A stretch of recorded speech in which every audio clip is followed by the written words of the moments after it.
Fundamentos de la sabiduría hiperbórea. Volumen 2. Inciso. La tipología Averro, de la ética noológica.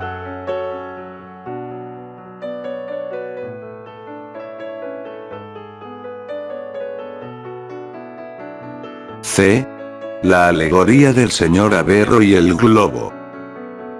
Dentro de la alegoría hay que distinguir dos momentos, caracterizados por escenas o iconos diferentes. En primer lugar, describiremos una escena y estableceremos algunas correspondencias analógicas. Finalmente, observaremos la segunda escena y sacaremos conclusiones definitivas. Dispuestas así las cosas, podemos pasar a la primera escena. En ella vemos un cuarto de regulares dimensiones ocupado por el señor Averro, quien se encuentra sorprendido por un suceso inesperado. En efecto, el señor Averro es dueño de una garrafa llena a presión de una mezcla de gases muy valiosa, que constituye prácticamente toda su riqueza. No desea, pues, perder el gas por nada del mundo y, por eso, vigila periódicamente la válvula de venteo, asegurándose de que se encuentre bien cerrada. He aquí el motivo de la sorpresa. Al mirar esta vez hacia la válvula, comprueba que se encuentra abierta y que, por arriba de la garrafa, la figura heteromorfa de un globo polícromo se infla sin cesar. Frente a la aparición del globo, el señor Averro advierte, simultáneamente, varias cosas. Que su valioso gas alimenta de modo constante la hinchazón del globo. Que la policromía de su superficie cambiante le resulta muy atractiva. Que, sin embargo, admira mucho más sus metamorfosis, pues, aunque crece continuamente, nunca acaba de tomar una forma definitiva, etc. Y, ante una impresión de matices tan variados, y hasta contradictorios, el señor Averro se detiene perplejo durante un largo instante, observando que aquel orbe neumático es, o se ha tornado, extremadamente grande. No será dificultoso establecer los puntos análogos de una imagen alegórica tan simple.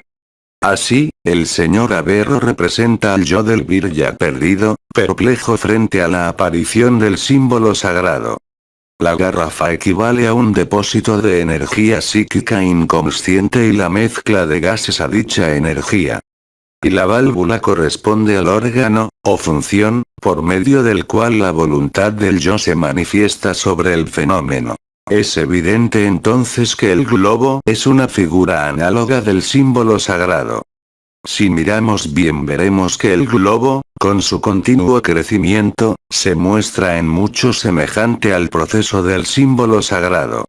El globo, al igual que el símbolo, es al comienzo del fenómeno solo un germen, pleno de propiedades potenciales. La válvula abierta permite que el soplo de los gases alimente al germen y desarrolle su potencia, actualizando todas esas formas vistas por el señor Averro, que no son más que momentos del fenómeno, estados o fases del proceso.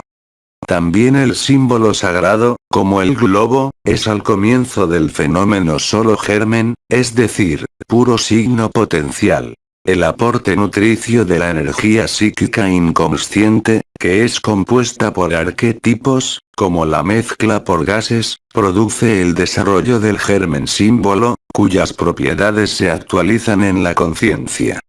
No olvidemos en ningún momento que el proceso que estamos estudiando, la aparición del símbolo sagrado, es aquel por el cual se hace consciente un símbolo y puede ser conocido. Toda relación entre el yo y un símbolo revela un grado de conocimiento consciente, sea que el yo abarque al símbolo con el entendimiento o que éste se yerga, inflado y amenazador, ante un yo impotente. En la primera escena es la inflación del globo el sujeto dinámico que actúa objetivamente sobre el señor Averro, quien, por el contrario, permanece pasivo, perplejo, frente al fenómeno. La segunda escena registra las posibles reacciones del señor Averro, que corresponden analógicamente a los tipos psicológicos. En resumen, la primera escena mostró la acción del símbolo sagrado sobre el yo perdido, es decir, la constitución del acto ético fundamental. La segunda mostrará la reacción del yo perdido, reacción que debe interpretarse como la actitud ética fundamental del yo frente al símbolo sagrado y que define al tipo psicológico del vir ya perdido por su carácter lúdico, sacralizante o gracioso luciférico. Por motivos de claridad conviene separar la descripción de las tres actitudes típicas y presentarlas una por vez. La segunda escena viene, entonces, dividida en tres actos. Primero, segundo y tercero. Descripción analógica de las actitudes lúdica, sacralizante y graciosa luciférica.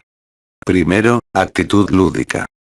En tanto se disipaba la perplejidad, en el alma del señor Averro debatían dos sentimientos encontrados. Fascinación y atracción por el globo polícromo, y temor hacia su proceso de crecimiento. De tal conflicto resultó triunfador el último contendiente y pronto el señor Averro fue dominado por un miedo más intenso, que reemplazó su perplejidad y amenazaba con convertirse en pánico. Y la reacción del señor Averro fue rápida y típica, no dando tiempo a que el globo se dilatara demasiado. Huyó. Pero antes de huir dio un brusco manotazo y arrancó el globo del pico de la garrafa, llevándoselo consigo hacia el rincón del cuarto en el cual se refugió. Para el señor Averro el globo se transformó así en un juguete. Claro que aquello que tenía entre sus manos no se parecía en nada al globo que antes se expandiera sobre la garrafa y le fascinara con su belleza polícroma. No después de que el gas se escapara de su interior y se transformara en una membrana desinflada. El globo, al iniciarse el fenómeno, era un germen cuya potencia polimorfa se desplegaría bajo la presión de los gases. Sin gas el globo sería solo una cascarilla de germen. Y mientras el señor Averro jugaba con aquel cadáver en la garrafa, la válvula continuaba abierta, perdiéndose venteado aquel precioso gas que había estado alimentando al globo. Segundo, actitud sacralizante. La aparición del globo causó una fuerte impresión en el señor Averro. Al principio se sintió como conmocionado, helado de asombro, y, finalmente, maravillado. Tras una sucesión de estados semejantes el señor Averro experimentó la convicción de que se hallaba ante una manifestación luminosa, un hecho sobrenatural, señal de una presencia divina o la divinidad misma. En lugar de la perplejidad su yo adoptó una actitud de contemplación extática del fenómeno. Es decir, a la incertidumbre inicial sumó una pasividad aún mayor. Pero, en ese devenir, el globo continuaba creciendo continuamente, vale decir, el fenómeno se había estabilizado. Y cuando el globo fue suficientemente grande, para la temerosa y prudente apreciación del señor Averro, este tuvo por cierto que aquello que era tan grande y bello debía ser necesariamente superior. Y sintiendo su alma disminuida frente a tanta grandeza, encogida de fervor religioso, aniquilada por una devoción sin nombre, el señor Averro efectuó el primer acto desde que presenciara el fenómeno. Se arrodilló y adoró al globo de colores, y el globo, que seguía creciendo con estabilidad, pronto fue tan enorme que acabó por ocupar todo el espacio de la habitación, adaptándose a la forma de las cosas que allí había, las cuales quedaban incrustadas en distintas partes de la superficie elástica. Y así ocurrió que el globo terminó por abrazar al señor Averro, quien continuaba en su posición devota, absorbiéndolo entre los pliegues volubles y sepultándolo en lo hondo de su extraña neumática. Tercero, actitud graciosa luciférica. La aparición del globo sacudió el alma del señor Averro como un latigazo y, de inmediato, el fenómeno le impresionó en su calidad de hecho dramático, lleno de inevitable sentido. La perplejidad fue abandonada ante la íntima convicción de que se debía actuar. Pero tal actuación sobre el fenómeno era presentida desde el principio como fatalmente trágica y, por eso, el señor Averro sonrió para darse coraje. El señor Averro, que observaba atentamente el fenómeno, adoptó la actitud de sonreír en el momento de actuar. Y en ese mismo momento se produjo el milagro.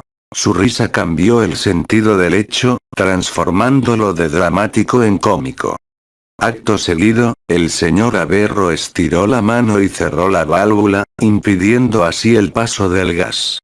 El globo quedó fijado en un punto de su despliegue y así fue conservado por el señor Averro, quien luego de inspeccionarlo y aprehenderlo, lo incorporó a su colección de objetos neumáticos, utilitarios, didácticos y humorísticos. Vigencia de la ley del globo en el acto ético fundamental. Si consideramos que la aparición del globo, el único globo causante de las tres reacciones primero, segundo y tercero, es un suceso análogo a la aparición de un símbolo sagrado frente al yo perdido, tal como se demostró, concluiremos que los tipos descritos en los tres actos de la segunda escena corresponden efectivamente a tipos psicológicos característicos del vir ya perdido. Antes de ocuparnos de tales correspondencias conviene destacar una consecuencia de carácter general, ¿cuál es la vigencia de la ley del globo? Esto es, en toda la alegoría, en efecto, tanto en la primera escena como en los tres actos, primero, segundo y tercero, de la segunda, se verifica analógicamente la ley del globo. A menor voluntad, mayor estabilidad del proceso.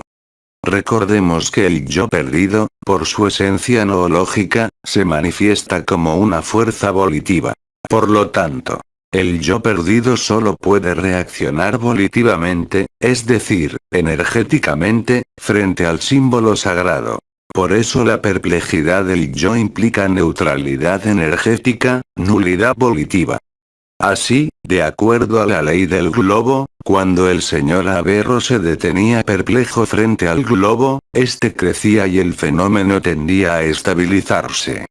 En el acto segundo, por ejemplo, el caso en que el señor Averro reduce devotamente su voluntad al mínimo, el fenómeno alcanza una estabilidad completa en su desarrollo y el globo toma un tamaño desmesurado que ocupa la totalidad de su ámbito sensible. La ley del globo anticipa, entonces, que dicho enorme tamaño expresa de manera inversa la medida pequeña de la voluntad. Conclusión analógicas de la alegoría del señor Averro y el globo. Comprobada la validez de la ley del globo en la alegoría, pues la misma es propiedad del acto ético fundamental, podemos dedicarnos a examinar la tipología Averro. Empero, acerca de la actitud lúdica exhibida por el señor Averro en el acto primero, poco es lo que cabe agregar a lo ya dicho en comentarios anteriores. Solo señalaremos que en esta imagen, acto primero, como en ninguna otra, ha quedado dolorosamente de manifiesto el efecto desastroso que la degradación de símbolo tiene sobre la conciencia del jugador sacrílego.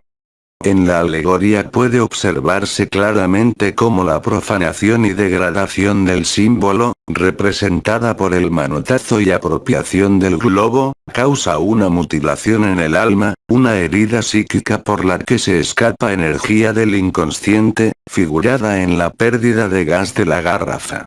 Tal energía, fuera del control del sujeto consciente o del yo, circula desde la esfera de sombra a la esfera de luz, brotando en el umbral de conciencia en el sitio donde estaba el símbolo sagrado emergente.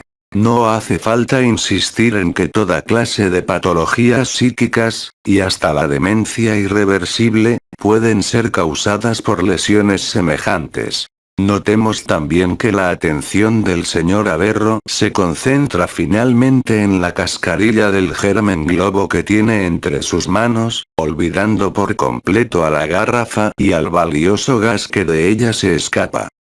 Este olvido equivale a la represión que el yo perdido del jugador sacrílego efectúa contra el fenómeno procesual, una vez que ha conseguido degradar al símbolo sagrado, para interrumpir el proceso y sumergir al arquetipo o mito nuevamente en el inconsciente. Pero, si bien lo miramos, el yo perdido ha obrado allí como si destapara un depósito de energía psíquica del cual el símbolo sagrado era su tapa. La represión consiste en olvidar el depósito, en quitarlo de la vista, en lo posible. Definitivamente. Y la represión tiene éxito en este sentido. Al depósito no se lo ve más. Pero tal triunfo es altamente costoso pues el depósito, por fin olvidado, permanece indefinidamente destapado y activado para liberar la energía, es decir, está preparado para convertirse en una futura fuente oculta de perturbaciones.